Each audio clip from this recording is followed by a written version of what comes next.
Well, hey guys, welcome back. As promised, today I'm going to be doing my Mega Ectoin video. We're going to be doing a deep dive on this trending ingredient. What can it offer? Is it worth it? And I'm going to be reviewing several skincare products that I have been trying out, testing out for you guys behind the scenes. And some of these skincare products really caught me by surprise, okay? So keep watching. So what exactly is Ectoin? Ectoin is a natural molecule known as an extremolite. It's produced by microorganisms that live in some really extreme environments. Think high salt, extreme temperatures, arid climates. These microbes use the ectoin to protect themselves from harmful environmental aggressors like heat, dehydration, and ultraviolet radiation. But when applied to the skin, what does it do? Ectoin helps to protect and stabilize skin cells by forming these little hydration shells around them. As an ingredient, it has been shown to reduce transepidermal water loss, protect proteins and lipids in the skin barrier, calm inflammation, and defend from oxidative stress and environmental aggressors like ultraviolet radiation and pollution. Unlike many other barrier-supporting ingredients, think of Ectoin as both protective and preventative. It works gently without disrupting the skin cells, making it an ideal ingredient for more sensitive or reactive skin types. With so many skincare ingredients out there, how do you know if this is even worth your time? I think Ectoin could benefit anyone. Honestly, our skin does enjoy a little boost in hydration and hydration retention. However, I think it's particularly of benefit to those who have very dry or sensitive skin. Maybe you're someone who has overdone it with skincare products, you're experiencing a temporary disruption in your skin barrier integrity, dealing with a lot of dryness, peeling, heightened sensitivity. Maybe you've just overdone it with exfoliating products. It's also worth mentioning that many people with underlying skin conditions don't realize this, but their skin conditions could be supported better by addressing the needs of the barrier. For example, rosacea, acne, atopic dermatitis, seborrheic dermatitis. This is also great to consider after a procedure like microneedling or a laser treatment. The thing I like about Ectoin is that it's generally well tolerated, it's not irritating, and you can use it alongside any ingredient. So I tested out 6 products, which is a lot, but I really wanted to give you guys a comprehensive review because there are a lot of options out there. Let's start with the Inkey List Ectoin Hydro Barrier Serum. This is a pretty budget-friendly option, clocking in at about $15. It's a serum with 2% Ectoin. Now, we don't really know anything about the optimal concentration of Ectoin, but at least they're disclosing it to us up front. And simply knowing the percentage, it can be helpful, but it doesn't tell you the full picture as far as how well a product will perform. I'm just pointing it out here so that you guys have that information. This particular product has a very lightweight gel-like texture. It layers under moisturizers really well, or under sunscreen if it's something that you use in the morning. In my experience, it felt nice going on, absorbed pretty quickly, and it didn't interfere with any other products that I put on top, meaning when I put sunscreen on over it, I didn't get any sunscreen pilling. Once it dried down, it didn't really leave my skin feeling immediately quenched, moisturized. I felt like I needed moisturizer on over it. It wasn't drying, but it wasn't quite like I had just moisturized my skin. So the pros of this are that it's affordable, it's easy to layer. I would say a con is that it just kind of dries down a bit filmy and doesn't really leave the skin feeling immediately moisturized. It's more something that you would layer underneath a moisturizer or underneath your moisturizing sunscreen during the day. Maybe if you have really oily skin or you describe your skin as combination, meaning you have a lot of oiliness but patches of dryness, this might be a formulation that meets your needs. We can't do a video on Ectoin without bringing up the Paula's Choice 7%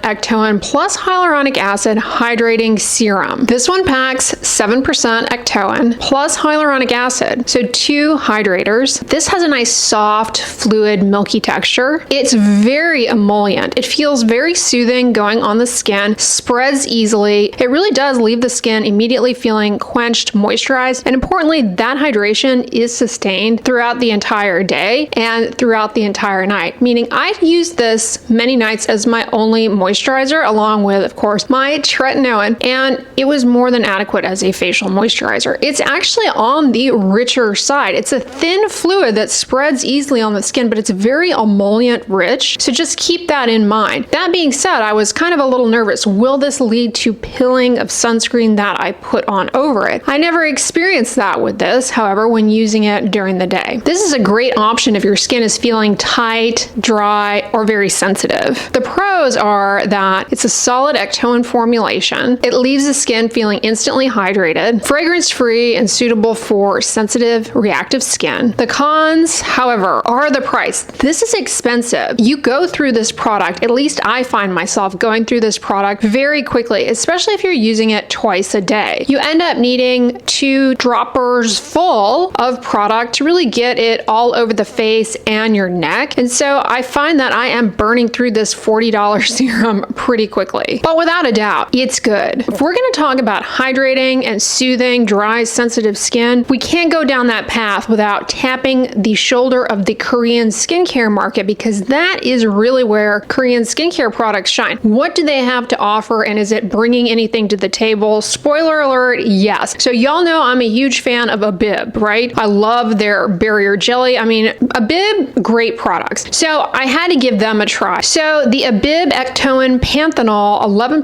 moisturizer. This is a really rich, fragrance-free cream along with 11% panthenol, a B vitamin that's moisturizing and a very good ingredient for dry skin needs. I will point out this is definitely on the heavier side in comparison to the other products we've talked about up until this point. This is one to lean into at nighttime as your nighttime moisturizer, as the final step in your nighttime skincare routine. However, if you wear this during the day, you might get some pilling when you put your sunscreen on over it. That would be one of my main cautionary notes about this product. It's definitely a heavier texture. It leans more into the realm of barrier cream. Like, this is something you might elect to use if you are in the throes of very sensitive skin. You're trying to repair the barrier. You need a rich fragrance-free moisturizer with barrier supporting ingredients. This one will have your back. It's great for dry or sensitive skin types as a night cream. Not to say that if you have oily skin, you cannot use it, okay? Somehow people with oily skin, they feel like they're not allowed to use richer products. You may not like the way they feel on your oily skin, but this one, you know, I think is a great option for pretty much anyone. Okay, if you watched my recent Korean skincare video, you'll recall this is a newer product for me in my routine, and I have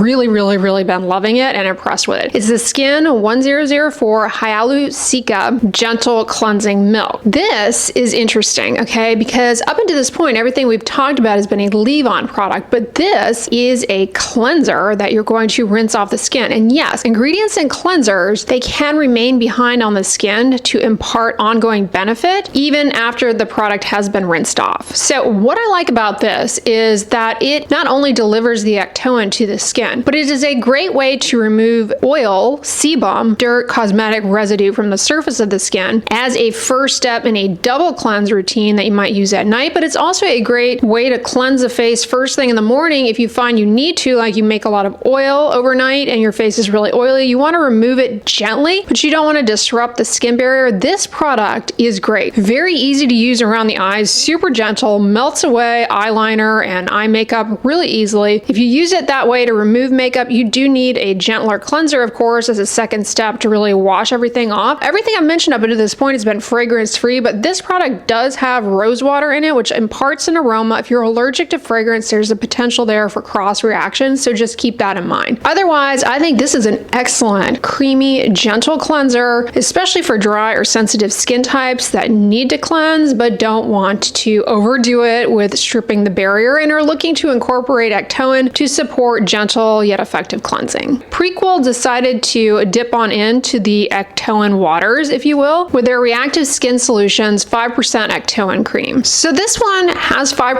Ectoin and is formulated and marketed for people who have sensitive reactive skin, like a lot of redness, stinging, sensitivity. It has a mid-weight texture as far as a cream. It's not overly heavy, but it's not super lightweight either. While it spreads easily, in my experience, the spread is a bit streaky and it does have a milky aroma. Great option if you have rough and bumpy skin, keratosis pilaris. The urea will help with the dry, rough skin texture, and the Ectoin will also support that by helping to improve water content. Ultimately, that allows for better barrier turnover and reduces the buildup of dry, rough skin. This is really a great option if you have redness-prone, dry, sensitive skin with a lot of flakiness, a lot of dry, rough texture. Okay, here's one I reviewed a long time ago. It's the Anua 3 Ceramide Panthenol Moisture Barrier Cream. This barrier cream combines Ectoin with ceramides, panthenol, and hyaluronic acid. All excellent ingredients for the skin barrier. It's fragrance-free, it's rich, it's thick. It has a very elegant, sophisticated texture. It feels nourishing and calming. I would say a downside to this product is that it is a richer texture. Again, one of those to lean into as the final final step in your nighttime skincare routine. It can feel a bit rich, however, under makeup or under sunscreen. It might lead to sunscreen pilling, and if you don't like heavier products on your face or you find that they make you get a little flushed easily, then this would be one to stay away from. All right, so those are the Ectoin products that I have tested out. I really have liked all of these, but let's wrap this up with a best 4 type breakdown of everything I have mentioned in today's video. The best overall barrier serum, hands down, the Paula's choice. I really have loved this. I bought it myself. It was not sent to me in PR, and it's definitely worth all of the hype. They really did a good job on that formula. If you're looking for a budget-friendly option, then consider the Inkey list one. For a richer moisturizer, it's going to be either the Abib one or the Anua one. These are great night creams. The best one for gentle cleansing, Skin 1004. Of course, it's the only cleanser I mentioned here. The best one for dry, rough skin texture and bumpy skin is going to be the Prequel one. I really love the pairing of urea and Ectoin together. Amazing for addressing dry skin needs. So Ectoin is one of those rare, hyped skincare ingredients that actually delivers results and is backed by some solid science. And as you've seen here, we have some really good formula options available. And as a reminder, this ingredient, it's not a must-have. Like, you don't have to drop everything, abandon your routine, and suddenly start using this, but it's a good ingredient to consider if you're looking for something that's going to impart long-lasting hydration, as well as potentially ward off oxidative stress and environmental aggressors. So barrier repair and potentially environmental protection, I definitely think it's worth considering. All right, guys, let me know in the comments, have you tried Ectoin in your skincare routine? If so, have you been happy with it or let down? Have you tried any of these products, or have you tried something else? I can't wait to hear from you in the comments. If you guys enjoyed this video, give it a thumbs up, share it with your friends, and as always, don't forget, sunscreen and subscribe. I'll talk to you guys tomorrow. Bye!